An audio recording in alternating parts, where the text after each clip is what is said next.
রাজশাহীতে হচ্ছে আইবাদ নামে একটা জায়গা আছে। আমি হচ্ছে তখন রুয়েটে ফাইনাল ইয়ারে পড়তাম, আর সত্তা হচ্ছে তখন রাবিতে ফার্স্ট ইয়ারে পড়তো আর কি।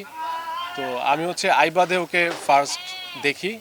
দেখার পরে হচ্ছে মানে আমি কোনোভাবে দেখার পরে like it was love at first sight, এই টাইপের একটা ব্যাপার ছিল। দেন হচ্ছে আমি ওকে খোঁজার চেষ্টা করি বিভিন্ন জায়গায়, খুঁজে পাই না। অ্যান্ড ইভেনচুয়ালি ফেসবুকে পাই।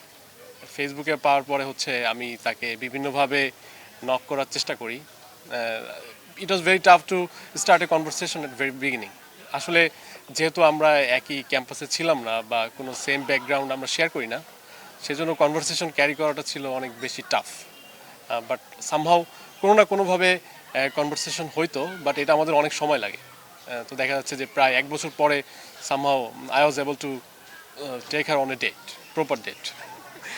দেন হচ্ছে আমাদের কথাবার্তা শুরু হয় ওখান থেকে আর কি। গত বছর এই দিনে আমাদের ফার্স্ট দেখা হয় মানে 2024 সালের এই 13ই ফেব্রুয়ারি আমাদের প্রথম দেখা হয়।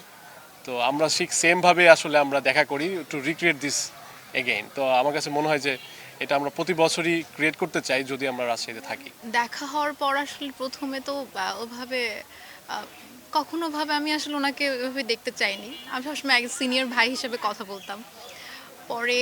পরে যখন আমি রিয়েলাইজ করলাম যে আসলে এই মানুষটা অন্যরকম, এর মতো আর কেউ নেই, এরকম আমাকে কেউ ট্রিট করবে না কখনো, হি ইজ দ্য ওয়ান। আমি যখন এটা বুঝলাম তখন আমার কাছে মনে হলো যে আই শুড অ্যাপ্রোচ হিম। তো উনি আমাকে আগে অ্যাপ্রোচ করে, বাট আমি হলো তখন কিছু বলি না। বাট পরে আমি ওকে বলি যে ঠিক আছে, আই লাভ ইউ। দিয়ে পরে আমাদের রিলেশনটা আসলে শুরু হয় তখন থেকে। বিয়ে করব আর ইন ফিউচার, বাট এখনও সামনে আসলে এইটুকু পথ আসতে আমাদের অনেক কষ্ট করতে হয়েছে, অনেক বাধা ছিল, আর সামনে আরও বাধা আছে। আর আমরা চাই যে আরও বাধা অতিক্রম করে দুইজন যাতে একসাথে থাকতে পারি। কোটি মানুষের আস্থার ভালোবাসায় 11 বারের মতো দেশের 1 নম্বর রেফ্রিজারেটর ব্র্যান্ড ওয়ালটন। বাধা ছিল আসলে আমার দিক থেকেই ছিল, আমি আসলে চাইতাম না ডেট করতে।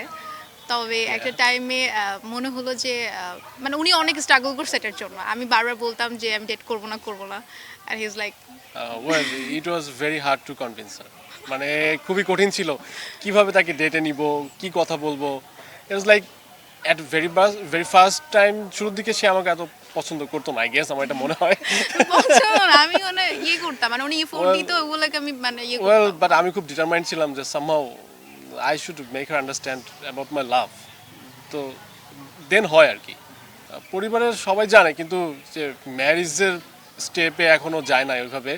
But both of our family knows that we both are dating each other. No, পরিবার থেকে আসলে কোনো বাধা নাই। আসলে বাধা আমাদের নিজেদের মধ্যেই ছিল। আমার মা তো শুরুতে বলছে না, তোমার যাকে পছন্দ হয় তুমি তাকে বিয়ে করবে। এটা নিয়ে মার আসলে কোনো সে নাই এই বিষয়ে। আর আমার মাও সব দিক থেকে, আমার মা অনেক পছন্দ করে ওকে। পদ্মার পাড়ে আমি প্রপোজ করছিলাম।